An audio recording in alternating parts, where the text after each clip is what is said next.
Naglabas na rin ng matibay na salaysayang pulisya tungkol nga sa investigasyon nila sa nawawalang beauty queen na si Catherine Camilon. Buhay pa nga ba o hindi na?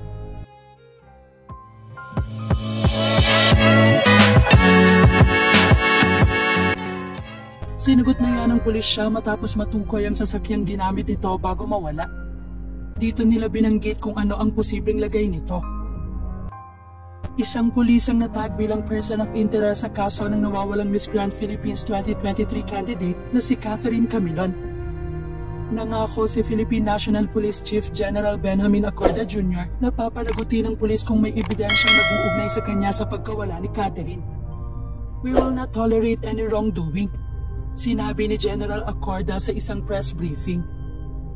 Ang pulis na sinasabing person of interest ay tinanggal sa kanyang pwesto at inilipat sa Regional Personal Holding and Accounting Unit. Ayon nga rin kay General Lucas na ang administrative relief ng pulis ay kinakailangan upang matiyak na ang investigasyon ay free sa anumang impluensya. Ayon nga rin sa mga ito na ang pulis umano ay nobyo ni Catherine at napagkasunduan nilang magkita sa araw na naulat na nawawala ito. Sinabi ng pulisya na ibinigay ng pulis ang sasakyan na ginamit ni Catherine nang siya ay nawala. Ano nga bang bagong balita na inilabas ng pulisya? Kasabay ng paghahanap ng mga otoridad sa nawawalang beauty queen na si Catherine Camilon, ang pagtunton sa kotse na kanyang gamit na lumilitaw na ibinigay lang sa kanya.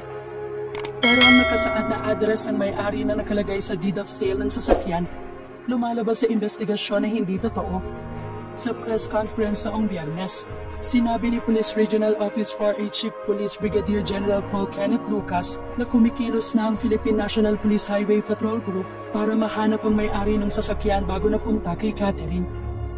As of today, hinahanap pa natin iyong bumili ng sasakyan kasi nga iyong nakalagay doon sa deed of sale is fictitious iyong address na nakalagay, ani ng opisyal.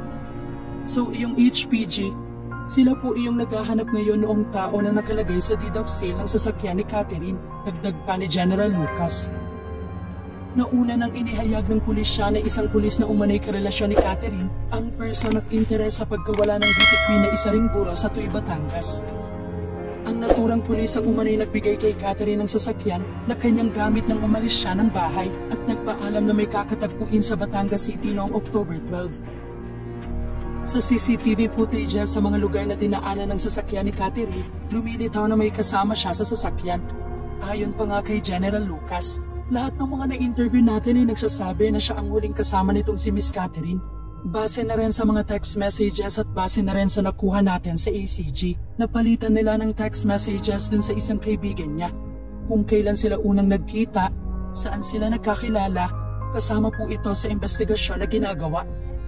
Inalis na sa pwesto ang pulisya at nasa holding unit ng Regional Office 4A habang nagpapatuloy ang investigasyon. Positibo naman ang mga otoridad na buhay pa si Catherine.